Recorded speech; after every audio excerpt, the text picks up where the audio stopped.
Hello friends, welcome back to my YouTube channel learning academy. तो कैसे हैं आप सब? आई होप आप लोग अच्छे होंगे। तो आज के इस वीडियो में हम लोग बिहार बोर्ड क्लास 10 के फिजिक्स सब्जेक्ट के चैप्टर 3 जो कि है मानव नेत्र तथा रंग बिरंगा संसार, इस चैप्टर के एक प्रश्न का उत्तर जानने वाले हैं। तो आइए बिना टाइम वेस्ट किए आज का वीडियो शुरू करते हैं और इस प्रश्न का उत्तर जानते हैं।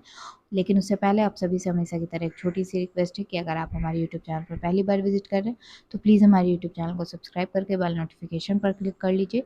इससे आने वाले हर वीडियो के, हर लाइव क्लासेस के नोटिफिकेशन आपको समय समय पर मिलती रहे। तो आइए आज का वीडियो शुरू करते हैं और इस चैप्टर के उस प्रश्न का उत्तर जानते हैं। प्रश्न आपने देख ही लिया है स्क्रीन पर, थंबनेल पर।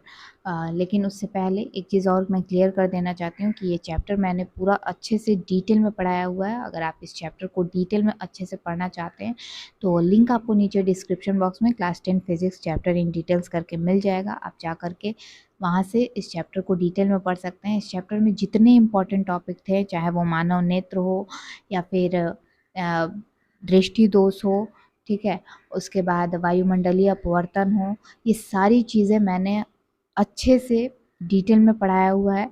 ठीक है, जो भी उसमें इम्पॉर्टेंट पॉइंट्स थे वो सारी चीज़ें मैंने क्लियर करी हैं। तो जो भी बच्चे चैप्टर को डिटेल में पढ़ना चाहते हैं और एग्ज़ाम में, ख़ास तौर से एग्ज़ाम के पॉइंट ऑफ व्यू से मैंने उस चैप्टर को और भी बेहतर तरीके से बताया है, पढ़ाया है, समझाया है, तो आप लोग ज़रूर से चैप्टर डिटेल में पढ़िए। हर प्रश्न का उत्तर आपको चैप्टर जो मैंने पढ़ाया है उसके दौरान ही बताया हुआ है, कौन से क्वेश्चंस जो है आपके एग्ज़ाम के लिए इम्पॉर्टेंट है, ठीक है, उसका उत्तर आपको किस तरीके से लिखना है, क्या गलती नहीं करनी है, सारी चीज़ें मैंने क्लियर करी हैं। तो एक बार चैप्टर डिटेल में ज़रूर पढ़िएगा। जैसा कि मैंने आपसे कहा, लिंक नीचे डिस्क्रिप्शन बॉक्स में मिल जाएगा। और साथ ही जो भी बच्चे बिहार बोर्ड क्लास 10 का नेक्स्ट ईयर एग्ज़ाम देने वाले हैं या आने वाले सालों में एग्ज़ाम देने वाले हैं, ठीक है, तो आपको एसएसटी की भी क्लासेस करनी है ना? इस चैनल पर आपको मैथ और साइंस की क्लासेस करने को मिल जाएगी। वैसे मैंने एग्ज़ाम टाइम जो है उस टाइम पे बाकी सारे सब्जेक्ट्स की भी क्लासेस मैं करवा देती हूँ, एक बार रिवीजन हो जाता है, ठीक है। और लेकिन जो भी बच्चे बिहार बोर्ड क्लास 10 के एसएसटी की क्लासेस करना चाहते हैं, क्योंकि एसएसटी की क्लासेस इस चैनल पर नहीं होती है, तो एसएसटी की क्लासेस जो भी बच्चे करना चाहते हैं वो हमारे सेकंड चैनल पर विजिट कर सकते हैं। लिंक आपको नीचे डिस्क्रिप्शन बॉक्स में मिल जाएगा। लर्निंग अकेडमी 2.0 हमारे सेकंड चैनल का नेम है, ठीक है, और आपकी स्क्रीन पर भी फ्लैश हो रहा है, ठीक है। तो आप जा कर के वहाँ से उस चैनल को सब्सक्राइब कर लीजिए। वहाँ पर आपको बिहार बोर्ड क्लास 10 के एसएसटी की क्लासेस करने को मिल जाएगी, ठीक है। और साथ ही साथ हमारे इंस्टाग्राम आईडी को भी ज़रूर से फॉलो कर लीजिएगा। लिंक आपको नीचे डिस्क्रिप्शन बॉक्स में दिया गया है। तो आइए शुरू करते हैं और देखते हैं किस प्रश्न का उत्तर मैं आपको यहाँ पे आज की इस वीडियो में देने जा रही हूँ।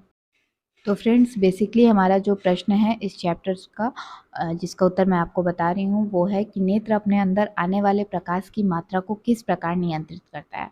क्योंकि किसी भी चीज़ को हम लोग देखते हैं तो उसके लिए हमें प्रकाश की आवश्यकता होती है। तो वो जो प्रकाश हमारे नेत्र के अंदर जाता है, तो नेत्र अपने अंदर आने वाले प्रकाश की जो मात्रा होती है, कम या ज़्यादा, वो उसको किस प्रकार नियंत्रित करता है, ये आपसे पूछा जा रहा है। तो आइए आपको इसका उत्तर बताते हैं। तो फ्रेंड्स, बेसिकली परितारिका या आइरिस, ठीक है, जो कि नेत्र का एक पार्ट है, उसकी सहायता से आँख के लेंस से होकर जाने वाले प्रकाश के परिमाण को घटाया या बढ़ाया जा सकता है। तो अंधेरे में परितारिका के बीच का जो छिद्र होता है, जिसे हम लोग पुतली कहते हैं, वो स्वतः फैल जाती है और तेज रोशनी में सिकुड़ जाती है, ठीक है। अतः कैमरा में जो काम प्रकाश के परिमाण को नियंत्रित करना, यानी कि कैमरा में जो काम डायफ्राम करता है कि प्रकाश के परिमाण को नियंत्रित करना, वो काम जो कैमरा होता है उसमें डायाफ्राम करता है, ठीक है, वही काम आँख में पुतली करती है। अतः आइरिस की सहायता से नेत्र के लेंस से होकर जाने वाली प्रकाश की मात्रा नियंत्रित होती है। यानी कि जब आप तेज रोशनी में जाइएगा, ठीक है, तो वो जो परितारिका होती है या जिसे हम आइरिस भी कहते हैं, वो तेज रोशनी में सिकुड़ जाती है, ठीक है, और अंधेरे में वो फैलती है, ठीक है। तो जब आप देखेंगे कि आप तेज रोशनी वाले एरिया से जब अंधेरे वाले एरिया में जाएंगे तो आपको कुछ देर के लिए सारी चीज़ें अंधेरी, मतलब अंधेरे में तो आपको कुछ भी नहीं दिखाई देगा। तो इसलिए, क्योंकि उसको, जो हमारी आइरिस है, जो हमारी परितारिका है, उसको फैलने में थोड़ा समय लगता है, ठीक है। तो जब वो धीरे धीरे फैलता है तो हमें अंधेरे में भी रखी हुई चीज़ें थोड़ी थोड़ी तब दिखाई देगी जब वो धीरे धीरे वो हमारी आइरिस जो परितारिका होती है वो फैलती है। और जब आप अंधेरे से तेज रोशनी में जाएंगे तो वो सिकुड़ जाती है। ठीक है, तो उसमें भी हमें समय लगता है। एक अचानक आप किसी भी चीज़ को नहीं देख सकते, ना वो अंधेरे कमरे में, ना ही वो तेज रोशनी वाले कमरे में। तो चूंकि उसको फैलने और सिकुड़ने में भी थोड़ा सा समय लगता है। ठीक है, तो इस तरीके से आइरिस या परितारिका की सहायता से नेत्र के लेंस से होकर जाने वाली जो प्रकाश की मात्रा होती है वो नियंत्रित होती है। ठीक है, और किस तरीके से, आपको ये भी प्रश्न आने वाले वीडियो में मैं आपको बताऊंगी कि जब हम तेज रोशनी से कम रोशनी वाले कमरे में जाते हैं तो हमें सब कुछ अंधेरा थोड़ी देर के लिए दिख रहता है, मतलब हमें नहीं पता चलता है कि कहाँ पे कौन सी चीज़ें हैं। ठीक है, तो वो ऐसा क्यों होता है उसका प्रश्न भी उत्तर मैं उस प्रश्न का उत्तर भी मैंने आपको इसी प्रश्न में बता दिया है। अगर आप चाहें तो उसको लिख सकते हैं। ठीक है, आप इस वीडियो को फिर से सुनेंगे थोड़ा सा पीछे करके तो आपको समझ में आ जाएगा कि एक्चुअली ऐसा क्यों होता है।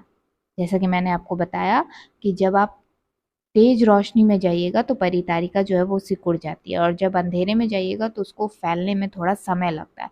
तो इसलिए हमें उन सारी चीज़ों को देखने में, जो अंधेरे में रखी वस्तु होती है उनको देखने में थोड़ा समय क्यों लगता है, क्योंकि परितारिका या आइरिस जो है उसको फैलने में थोड़ा समय लगता है। तो इसलिए हमें कोई भी चीज़ों को देखने में भी समय लगता है। ठीक है, तो उम्मीद करती हूँ कि आपको इस प्रश्न का उत्तर समझ में आ गया है कि नेत्र के अंदर आने वाले प्रकाश जो होती है वो किस प्रकार से नियंत्रित होती है। ठीक है, तो अगर आज का वीडियो पसंद आया तो वीडियो को लाइक और शेयर करना बिल्कुल मत भूलिएगा। और कोई भी डाउट है, कोई कन्फ्यूज़न है, वो आप लोग नीचे मुझसे कमेंट सेक्शन में कमेंट करके पूछ सकते हैं। तो आज की वीडियो में बस इतना ही। मिलती हूँ नेक्स्ट वीडियो में एक और नए प्रश्न के उत्तर के साथ। तब तक के लिए take care, bye bye and thanks for watching.